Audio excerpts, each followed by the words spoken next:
இந்த நாளிலும் கர்த்தருடைய வார்த்தைக்கு ஆதாரமாக தெரிந்து கொள்ளப்பட்ட வேத வசனம் 1 சாமுவேலின் புஸ்தகம் 2வது அதிகாரம் 1வது வசனத்தை நான் உங்களுக்காக வாசிக்கிறேன். அப்பொழுது அன்னாள் ஜெபம் பண்ணி, என் இருதயம் கர்த்தருக்குள் களிகூறுகிறது, என் கொம்பு கர்த்தருக்குள் உயர்ந்திருக்கிறது, என் பகைஞரின் மேல் என் வாய் திறந்திருக்கிறது, உம்முடைய இரட்சிப்பினாலே சந்தோஷப்படுகிறேன். 1 சாமுவேலின் புஸ்தகம் 2வது அதிகாரம் 1 முதல் 10 வரையிலும் நீங்கள் வாசித்து பார்க்கும் பொழுது, அன்னாள் தேவ சமூகத்திலே கர்த்தர் செய்த எல்லா அற்புதமான காரியங்களையும் எண்ணி, கர்த்தர் தனக்கு செய்த அதிசயமான காரியங்களையும் எண்ணி துதிப்பதை நாம் காண முடிகிறது. அப்படி துதிக்கிற நேரத்திலே இந்த அன்னாள் சொல்லுகிறார்கள், என் இருதயம் கர்த்தருக்குள் களி கூறுகிறது, உம்முடைய இரட்சிப்பினாலே சந்தோஷப்படுகிறேன் என்று இந்த அன்னாள் சொல்வதை நாம் காண முடிகிறது. ஹல்லேலூயா. ஒரு மனிதனுடைய வாழ்க்கையிலே அல்லது ஒரு மனுஷனுடைய வாழ்க்கையிலே சந்தோஷம் காணப்பட வேண்டும் என்றால் அவர்கள் நினைத்த ஒரு காரியம் கைகூடி வரும் பொழுது மனிதர்களுடைய வாழ்க்கையிலே சந்தோஷம் உண்டாகும். ஒரு வீடு வைக்கிற ஒரு காரியத்திலேயாக இருந்தாலும் சரி, அல்லது ஏதாவது ஒரு காரியங்கள் வாங்குகிற ஒரு காரியமாக இருந்தாலும் சரி, அல்லது படித்து கொண்டிருக்கிற பிள்ளைகள் தங்களுடைய படிப்பிலே அவர்கள் நினைத்ததை காட்டிலும் அதிக மதிப்பெண் எடுத்துவிட்டால் அவர்களுக்கு ஒரு மகிழ்ச்சி உண்டாகும், சந்தோஷம் உண்டாகும். ஆனால் இந்த அன்னாள் சொல்லும் பொழுது சொல்லுகிறார்கள், என் இருதயம் கர்த்தருக்குள் களி கூறுகிறது என்று சொல்லுகிறார்கள். ஹல்லேலூயா. பாருங்கள், இருதயம், அந்த அன்னாள் அவர்களுடைய இருதயம் கர்த்தருக்குள் களி கூறுகிறதாய் காணப்படுகிறது. அதே போல அவர்கள் சொல்லும்போது சொல்லுகிறார்கள், உம்முடைய இரட்சிப்பினாலே சந்தோஷப்படுகிறேன் என்று சொல்லுகிறார்கள். ஹல்லேலூயா. ஆகவே அருமையான தேவ பிள்ளையே, கர்த்தர் தனக்கு செய்த எல்லா அற்புதமான காரியங்களையும் அதிசயமான காரியங்களையும் வல்லமையான காரியங்களையும் அன்னாள் நினைத்து கர்த்தரை துதிப்பதை நாம் காண முடிகிறது. 2 சாமுவேல் 22வது அதிகாரம் 4வது வசனத்தை வாசிக்கும் பொழுது அங்கே தாவீது சொல்லும் போது சொல்லுகிறார், துதிக்கு பாத்திரராகிய கர்த்தரை நோக்கி கூப்பிடுவேன் என்று சொல்லி அந்த தாவீது சொல்லுவதை நாம் காண முடிகிறது. நம்முடைய ஆண்டவர் எப்படிப்பட்டவர் என்றால் துதிப்பதற்கு தகுதியானவர் என்று சொல்லி தாவீது சொல்லுகிறார் கர்த்தரை குறித்து. நம்முடைய ஆண்டவர் அவர் துதிக்கு பாத்திரர், நம்முடைய ஆண்டவர் புகழ்ச்சிக்கு உரிய தேவன், நம்முடைய ஆண்டவர் புகழ்ந்து பேசுதலுக்கு உரிய தேவன் என்று சொல்லி இங்கே தாவீது சொல்லுவதை நாம் காண முடிகிறது. புகழ்ச்சிக்கு தகுதியான ஒரே தெய்வம் என்று சொல்லி இந்த வார்த்தை ஆண்டவரை குறித்து சொல்லுகிறது. நம்முடைய துதிக்கு தகுதியான தேவன், நம்மை சிருஷ்டித்த தேவன் என்பதை இந்த ஹல்லேலூயா சங்கீதம் 2 சாமுவேலின் புஸ்தகம் 22வது அதிகாரம் 4வது வசனத்திலே தாவீது சொல்லுகிறார். அது மட்டுமல்ல, 1 நாளாகமம் 16வது அதிகாரம் 25வது வசனத்தை வாசிக்கும் பொழுது, கர்த்தர் பெரியவரும் மிகவும் துதிக்கப்படத்தக்கவருமாய் இருக்கிறார், எல்லா தேவர்களிலும் பயப்படத்தக்கவர் அவரே என்று சொல்லி நம்முடைய கர்த்தரை குறித்து சொல்லப்பட்டிருக்கிறது. கர்த்தர் அவர் துதிக்கப்படத்தக்கவராய் இருக்கிறார். எப்பொழுதும் அவர் உயர்த்தி அவரை பேசுவதற்கு தகுதியுடைய ஒரே தெய்வம் நம்மை சிருஷ்டித்த தேவன். ஹல்லேலூயா, ஹல்லேலூயா. ஆகவே நம்முடைய ஆண்டவர் அவர் துதிக்கப்படத்தக்க தேவன் என்று ஆண்டவருடைய வார்த்தை சொல்லுகிறது. சங்கீதம் 22:3 சொல்லுகிறது, இஸ்ரவேலின் துதிக்குள் வாசமாய் இருக்கிற தேவரீரே பரிசுத்தர் என்று சொல்லி ஆண்டவருடைய வார்த்தை சொல்லுகிறது. அருமையான தேவ பிள்ளையே, தேவ பிள்ளைகள் இணைந்து துதிக்கிற இடத்திலே கர்த்தர் வாசம் செய்கிறார் என்று சொல்லி ஆண்டவருடைய வார்த்தை சொல்லுகிறது. ஆகவே அருமையான தேவ பிள்ளையே, இந்த நாளிலும் நாம் இந்த இடத்திலே கர்த்தரை மகிமைப்படுத்துவதற்காய் கடந்த காலங்களிலே கர்த்தர் நம்முடைய வாழ்க்கையிலே செய்த அற்புதங்களையும் கர்த்தர் நம்முடைய வாழ்க்கையிலே செய்த அதிசயமான காரியங்களையும் எண்ணி நாம் துதிப்பதற்காய் வந்திருக்கிறோம். கர்த்தர் நம்முடைய நடுவிலே வாசம் செய்து கொண்டிருக்கிறார். கரங்களை தட்டி கர்த்தரை மகிமைப்படுத்துவோமா? ஹல்லேலூயா, ஹல்லேலூயா.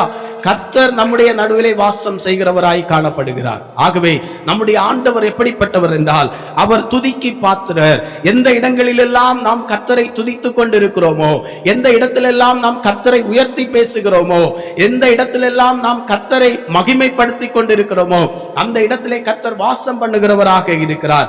ஆகவே இந்த நாளிலும் இந்த கர்த்தரின் தோட்டம் ஊழியத்திலே இணைந்து ஜெபிப்பதற்காய், தேவன் செய்த நன்மைகளை நினைத்து அவரை துதிப்பதற்காய் நாம் வந்திருக்கிறோம். ஹல்லேலூயா, ஹல்லேலூயா. ஆகவே இந்த நாளிலும் வந்திருக்கிற உங்கள் ஒவ்வொருவரை நிச்சயமாகவே தேவன் ஆசீர்வதிப்பதற்கு அவர் வல்லமை உள்ளவராய் காணப்படுகிறார். ஹல்லேலூயா.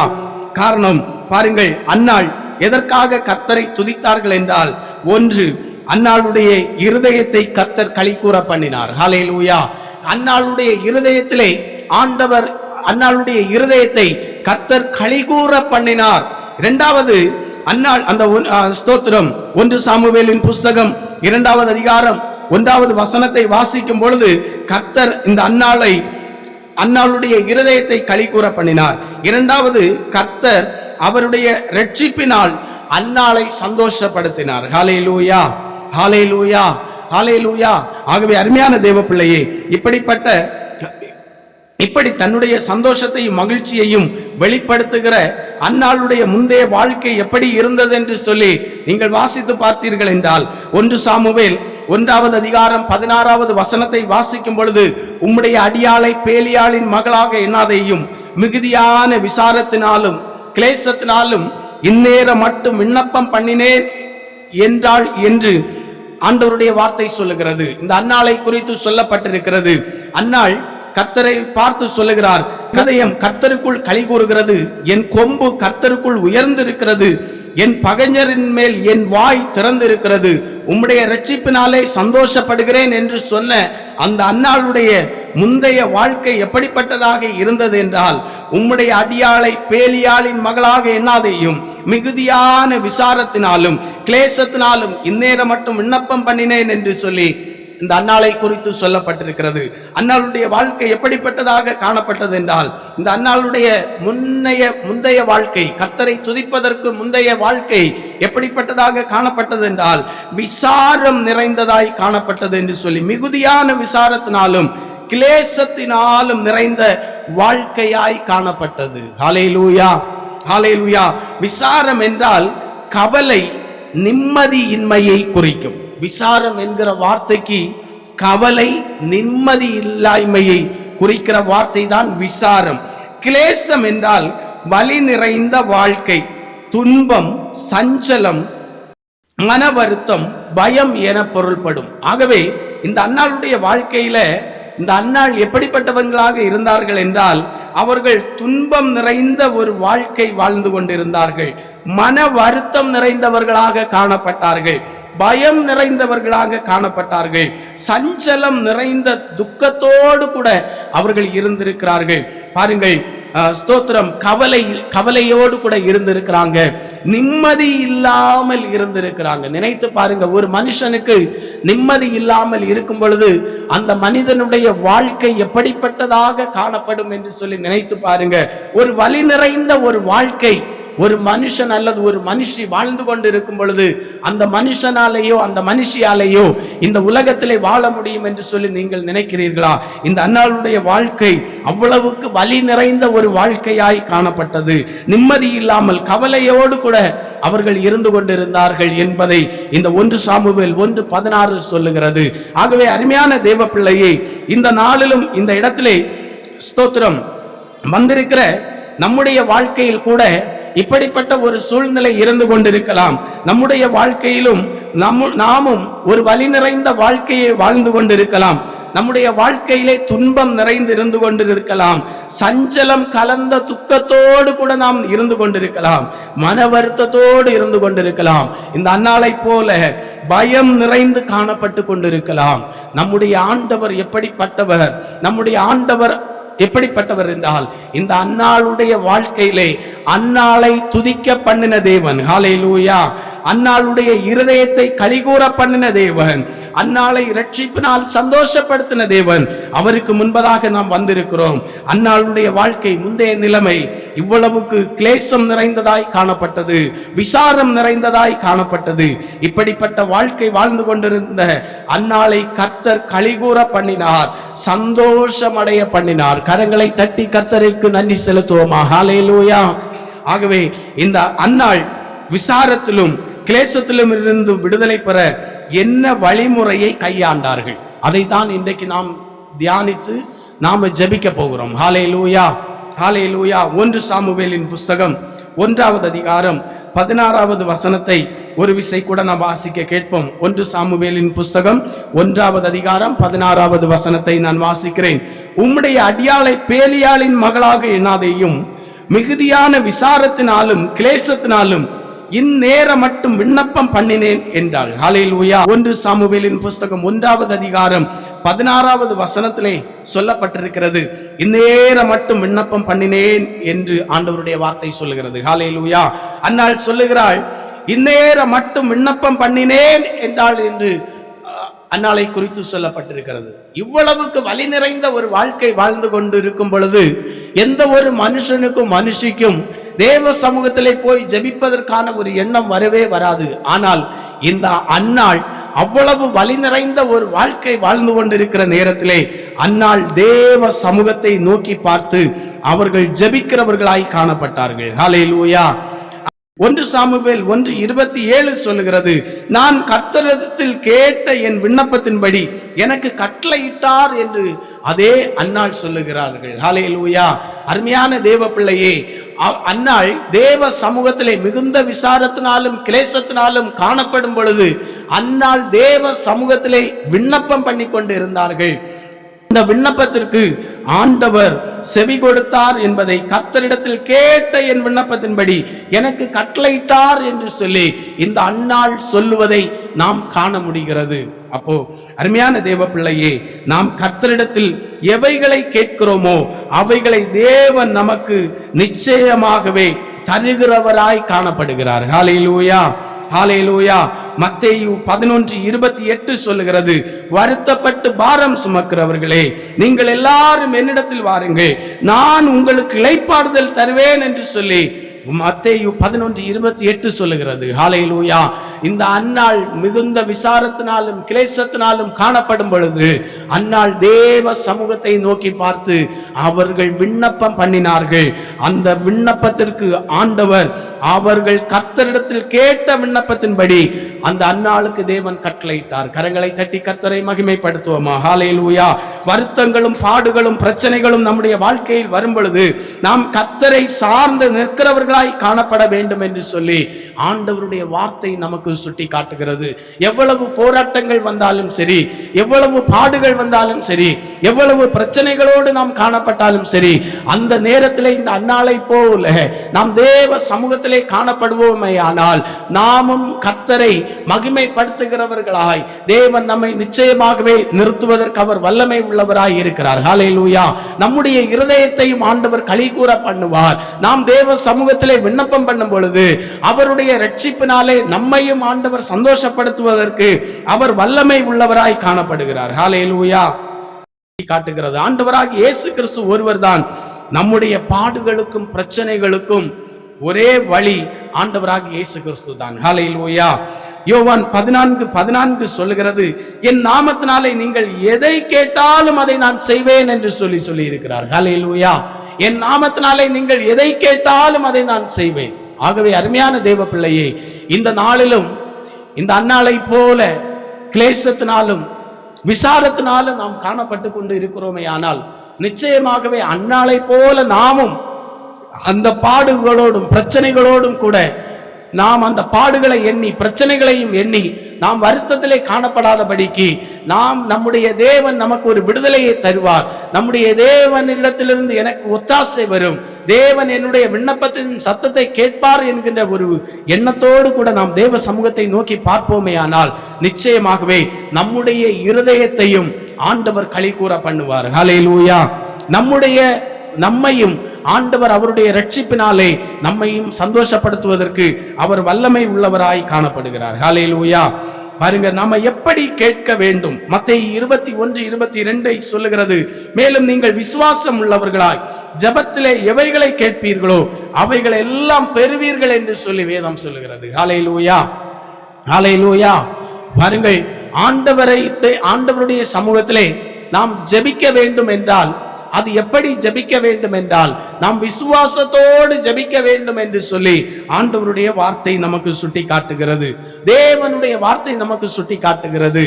ஆகவே நாம் விசுவாசத்தோடு ஜெபிக்க வேண்டும். ஒரு காரியத்திற்காக நாம் தேவனுடைய சமூகத்திலே முழங்கால் படியிடும் பொழுது, இந்த காரியத்திலே ஆண்டவர் எனக்கு நிச்சயமாகவே வெற்றியை தருவார், இந்த காரியத்திலே நிச்சயமாகவே ஆண்டவர் என்னை வெற்றி சிறக்க பண்ணுவார், என்னுடைய வியாதியை சுகப்படுத்துவார், என்னுடைய குடும்பத்தில் இருக்கிற பிரச்சனையிலிருந்து எனக்கு ஒரு விடுதலையை தருவார், என்னுடைய ஸ்தோத்திரம் பொருளாதார ரீதியாக இருக்கிற எல்லா ஆசீர்வாத குறைவுகளிலிருந்தும் ஆண்டவர் எனக்கு ஒரு விடுதலையை தருவார் என்கின்ற ஒரு விசுவாசத்தோடு கூட நாம் ஜெபிக்க வேண்டும் என்பதை இந்த வேத வசனம் நமக்கு சுட்டி காட்டுகிறது. ஆகவே அருமையான தேவ பிள்ளையே, நாம் ஜெபிக்கும் பொழுது எப்படி ஜெபிக்க வேண்டும் என்றால் விசுவாசத்தோடு கூட ஜெபிக்க வேண்டும். ஹல்லேலூயா. இந்த உலகத்திலே எந்த பிரச்சனை வந்தாலும் சரி, என்ன போராட்டம் வந்தாலும் சரி, நம்மோடு கூட தேவன் இருந்து கொண்டிருக்கிறார் என்கின்ற ஒரு விசுவாசத்தோடு கூட நாம் தேவனுடைய சமூகத்திலே ஜெபிப்போமே ஆனால், நான் ஜெபிக்கிற ஜெபத்திற்கு ஆண்டவர் எனக்கு அற்புதங்களை செய்ய அவர் வல்லமை உள்ளவர், அவர் கேட்கும் திறன் உடைய தேவன் என்பதை நாம் விசுவாசத்தோடு நாம் ஜெபிக்கும் பொழுது ஆண்டவர் நிச்சயமாகவே நம்முடைய குடும்பத்திலே அற்புதங்களை செய்வதற்கு அவர் வல்லமை உள்ளவராய் இருக்கிறார். மத்தேயு 13:58 வாசிக்கும் பொழுது சொல்லப்பட்டிருக்கிறது, அவர்களுடைய அவிவிசுவாசத்தின் நிமித்தம் அவர் அங்கே அநேக அற்புதங்களை செய்யவில்லை என்று சொல்லி அவிவிசுவாசத்தை குறித்து, அவிவிசுவாசத்தோடு இருந்த மக்களை குறித்து சொல்லப்பட்டிருக்கிறது. இயேசு கிறிஸ்து ஊழியம் செய்த நாட்களிலே இயேசு கிறிஸ்துவின் இடத்திலே அநேகர் விசுவாசத்தோடு வந்து அவருடைய வஸ்திரத்தின் ஓரத்தை தொட்டு சுகமாக்கப்பட்டார்கள். இயேசு கிறிஸ்துவின் இடத்திலே விசுவாசத்தோடு வந்து தாவீதின் குமாரனே எங்களுக்கு இரங்கும் என்று சொல்லி கேட்டார்கள். இயேசு கிறிஸ்துவின் இடத்திலே விசுவாசமாய் வந்த ஒவ்வொருவரையும் ஆண்டவராகிய இயேசு கிறிஸ்து விடுவித்தார். கரங்களை தட்டி கர்த்தரை மகிமைப்படுத்துவோமா. ஹல்லேலூயா. ஆனால் ஆண்டவராகிய இயேசு கிறிஸ்து அற்புதங்களை செய்ய முடியாத ஒரே இடம் அவிவிசுவாசம் நிறைந்த மக்கள் மத்தியிலே ஆண்டவராகிய இயேசு கிறிஸ்து எந்த அற்புதத்தையும் செய்யவில்லை. ஆகவே இன்றைக்கு தேவனுடைய வார்த்தையை கேட்டுக்கொண்டிருக்கிற தேவ பிள்ளையே, நாம் தேவனிடத்திலிருந்து ஒரு நன்மையை பெற்றுக்கொள்ள வேண்டும் என்றால் நாம் விசுவாசம் உடையவர்களாய் தேவ சமூகத்திலே ஜெபிக்க வேண்டும். நாம் அவிவிசுவாசத்தோடு காணப்படுவோமே ஆனால் நாம் தேவனிடத்திலிருந்து எந்த நன்மைகளையும் பெற்றுக்கொள்ள முடியாது என்பதை இந்த வேத வசனம் நமக்கு சுட்டி காட்டுகிறது. ஹல்லேலூயா, ஹல்லேலூயா, ஹல்லேலூயா. சத்தமா சொல்லுவோமா? ஹல்லேலூயா. ஆகவே அருமையான தேவ பிள்ளையே, ஸ்தோத்திரம். 1 சாமுவேலின் புஸ்தகம் 1வது அதிகாரம் 18வது வசனம் சொல்லுகிறது, அப்பொழுது அவள், உம்முடைய அடியாளுக்கு உம்முடைய கண்களிலே தயை கிடைக்க கடவது என்றாள். பின்பு அந்த ஸ்திரீ புறப்பட்டு போய் போஜனம் செய்தாள். அப்புறம் அவள் துக்கமுகமாய் இருக்கவில்லை என்று ஆண்டவருடைய வார்த்தை சொல்லுகிறது. ஹல்லேலூயா. இந்த அன்னாள் விசாரம் நிறைந்த ஒரு ஸ்திரீயாக காணப்பட்டாள். இந்த அன்னாள் கிளேசம் நிறைந்த ஸ்திரீயாய் காணப்பட்டாள். அவள் தேவ சமூகத்திலே போய் எப்பொழுது ஜெபித்தாளோ, எப்பொழுது கர்த்தருடைய ஆலயத்திலே போய் அவர்கள் ஜெபித்தார்களோ, அதன் பிறகு அந்த அன்னாள் துக்கமுகமாக இருக்கவில்லை. ஹல்லேலூயா. இது எதை குறிக்கிறது என்றால், நான் தேவனுடைய சமூகத்திலே போய் என்னுடைய எல்லா கஷ்டங்களையும் நான் தேவனுக்கு தெரியப்படுத்தி விட்டேன், நான் தேவனுடைய சமூகத்திலிருந்து எனக்கு நன்மை வர வேண்டும் என்று நான் தேவனிடத்திலே வேண்டி இருக்கிறேன், தேவன் எனக்கு அற்புதம் செய்ய வேண்டும் என்று நான் கர்த்தரிடத்திலே ஜெபித்திருக்கிறேன், தேவன் என்னை விடுதலையாக்க வேண்டும் என்று சொல்லி நான் ஜெபித்திருக்கிறேன். நிச்சயமாய் தேவன் என்னுடைய நிந்தையை மாற்றுவார். தேவன் என்னுடைய விசாரம் நிறைந்த இந்த வாழ்க்கையிலிருந்து ஆண்டவர் எனக்கு ஒரு விடுதலையை தருவார். இந்த கிளேசம் நிறைந்த இந்த நிலையிலிருந்து தேவன் என்னை ரட்சிப்பார் என்கின்ற ஒரு விசுவாசத்தோடு கூட அன்னாள் ஜெபித்திருக்கிறார்கள். ஹல்லேலூயா. ஆகவேதான் அந்த அன்னாள் அதன் பிறகு துக்கமுகமாய் இருக்கவில்லை என்று சொல்லி ஆண்டவருடைய வார்த்தை சொல்லுகிறது. ஆகவே இந்த நாளிலும் ஜெபிக்கிறதற்காய் இந்த இடத்திலே நாம் கூடியிருக்கிறோம், ஜெபிப்பதற்காய் நாம் இந்த இடத்திலே வந்திருக்கிறோம். நாம் எப்படி ஜெபிக்க வேண்டும் என்றால் நாம் விசுவாசத்தோடு கூட நாம் ஜெபிக்க வேண்டும். ஹல்லேலூயா. ஏனென்றால் நம்முடைய ஆண்டவர் அவர் கேட்கும் திறனுடைய தேவனாக இருக்கிறார். அவர் சொல்லும்போது சொல்லுகிறார், மரித்தேன் ஆனாலும் இதோ சதா காலங்களிலும் உயிரோடு இருக்கிறேன் என்று சொன்ன தேவன் அவர் நம்மோடு கூட வாசம் செய்து கொண்டிருக்கிறார். அவர் நம்முடைய நடுவிலே உலாவிக் கொண்டிருக்கிறார். அதை நாம் விசுவாசிப்போம். இந்த அன்னாளுடைய வாழ்க்கையிலே இந்த அன்னாளை கர்த்தர் கலிகூற பண்ணினார். அன்னாளுடைய வாழ்வில் கர்த்தர் சந்தோஷத்தை கட்டளையிட்டார். நம்முடைய வாழ்க்கையிலும் ஆண்டவர் என்னென்ன காரியத்திலே நம்மை கலிகூற பண்ண வேண்டுமோ, என்னென்ன காரியத்திலே கர்த்தர் நமக்கு அவருடைய ரட்சிப்பினாலே நம்மை மகிழ்ச்சியாக்க வேண்டுமோ, சந்தோஷப்படுத்த வேண்டுமோ, அந்த காரியத்திலே ஆண்டவர் நிச்சயமாகவே நம்மை ரட்சித்து நம்மை ஹல்லேலூயா சந்தோஷப்படுத்துவதற்கு அவர் வல்லமை உள்ள தேவனாக இருக்கிறார். நம்முடைய வாழ்க்கையில் விசாரங்களையும் கிளேசங்களையும் இருக்குமே ஆனால், இன்றைக்கு இந்த செய்தியை கேட்டுக்கொண்டிருக்கிற நம்முடைய வாழ்க்கையிலும் விசாரங்களும் கிளேசங்களும் இருக்குமே ஆனால், நிச்சயமாகவே நீங்கள் தேவ சமூகத்திலே ஜெபிக்கும் பொழுது, ஆண்டவரே என்னுடைய வாழ்க்கையிலே மிகுந்த துக்கத்தோடு இருக்கிறேன், மன வலியோடு இருந்து கொண்டிருக்கிறேன், ஒரு வலி நிறைந்த வாழ்க்கை வாழ்ந்து கொண்டிருக்கிறேன் ஆண்டவரே, என்னுடைய குடும்பத்திலே ஒரு விடுதலை இல்லை, என்னுடைய குடும்பத்திலே ரட்சிப்பு இல்லை, போதுமான வருமானம் இல்லை, நல்ல ஒரு வேலை இல்லை, என்னுடைய படிப்பிலே முன்னேற்றம் இல்லை என்று சொல்லி ஏதோ ஒரு காரியத்திலே இந்த அன்னாளை போல விசாரம் நிறைந்து, இந்த அன்னாளை போல கிளேசத்தோடு நீங்கள் இருந்து கொண்டிருக்கலாம். இந்த அன்னாளை கர்த்தர் துதிக்க பண்ணினார். அன்னாள் கர்த்தரை புகழ்ந்து பேசுவ கர்த்தர் கலிகூற பண்ணினார். அதே தேவன் உங்களையும் கலிகூற பண்ண தேவன் வல்லமை உள்ளவராயிருக்கிறார். உங்களையும் அவருடைய ரட்சிப்பினாலே சந்தோஷப்படுத்துவதற்கு அவர் வல்லமை உள்ளவராயிருக்கிறார். கண்களை மூடி நாம் தேவனை நோக்கி பார்த்து ஜெபிப்போமா? ஹல்லேலூயா. எல்லோரும் கண்களை மூடி, ஆண்டவரே இந்த நாளிலும் என்னுடைய வாழ்க்கையிலும் விசாரம் என்கிற கவலை, விசாரம் என்கிற நிம்மதியின்மை என்னுடைய வாழ்க்கையிலே காணப்படுகிறது ஆண்டவரே. கிளேசம் என்கிற வலி நிறைந்த வாழ்க்கையோடு நான் இருந்து கொண்டிருக்கிறேன் ஆண்டவரே. கிளேசம் என்கிற துன்பத்தோடு நான் காணப்படுகிறேன் ஆண்டவரே. கிளேசம் என்கிற சஞ்சலம் கலந்த துக்கம் என்னுடைய வாழ்க்கையிலே காணப்படுகிறது ஆண்டவரே. கிளேசம் என்கிற சஞ்சலம் கலந்த துக்கம் என்னுடைய உள்ளத்திலே இருந்து கொண்டிருக்கிறது ஆண்டவரே. அப்பா, கிளேசம் என்கிற மன வருத்தம், கிளேசம் என்கிற பய உணர்வு என்னுடைய வாழ்க்கையிலே இருந்து கொண்டிருக்கிறது அப்பா. இன்றைக்கு அவைகளில் இருந்து எனக்கு ஒரு விடுதலை தாரும் என்று சொல்லி எல்லோரும் கண்களை மூடி தேவனை நோக்கி பார்த்து, கர்த்தாவே அன்னாளுடைய ஜெபத்தை கேட்டீரே, அன்னாளுடைய விண்ணப்பத்திற்கு கர்த்தாவே நீர் அற்புதத்தை செய்தீரே அப்பா. அவர்களுடைய வேண்டுதலுக்கு நான் கர்த்தரிடத்தில் கேட்ட என் விண்ணப்பத்தின்படி எனக்கு கட்டளையிட்டார் என்று கர்த்தாவே, அன்னாள் உம்மை மகிமைப்படுத்துவது போல நாங்கள் உம்மை மகிமைப்படுத்த தேவன் எங்களுக்கு உதவி செய்யும் என்று சொல்லி எல்லோரும் கண்களை மூடி ஜெபிப்போமா? கிருபையும் இரக்கமும் நிறைந்த எங்கள் பரலோக பிதாவே, இந்த இடத்துல கர்த்தாவே அப்பா, விசாரத்தினாலும் கிளேசத்தினாலும் காணப்படுகிற ஒவ்வொருவருக்காக உம்மை நோக்கி நாங்கள் ஜெபிக்கிறோம் அப்பா. கர்த்தாவே, விசாரம் என்கிற கவலையோடு அப்பா, விசாரம் என்கிற நிம்மதியின்மையோடு கூட காணப்படுகிறவர்களை தேவ ஆவியானவர் விடுதலையாக்குங்க அப்பா.